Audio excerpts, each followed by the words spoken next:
আসসালামু আলাইকুম সম্মানিত দেশবাসী, আপনারা দেখতে পাচ্ছেন এই মুহূর্তে রোগী দেখছেন বাংলাদেশ গণস্বাস্থ্য কমিটির একাধিকবার ক্যান্সার চিকিৎসায় জাতীয় ও স্বর্ণপদকপ্রাপ্ত ক্যান্সার স্পেশালিস্ট অধ্যক্ষ ডাক্তার এস.এম. সরওয়ার স্যার।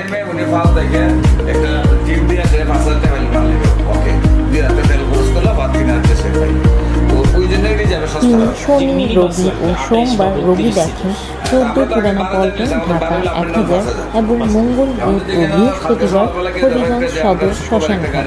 যে কোনো তথ্যের জন্য, পরামর্শের জন্য অথবা সিরিয়ালের জন্য যোগাযোগ করুন 017-085-42064 অথবা 017-985-24852 এই নম্বরে। 40 কিলোমিটার এখান থেকে, ঠিক আছে, 1.5 ঘন্টা দেখাচ্ছে।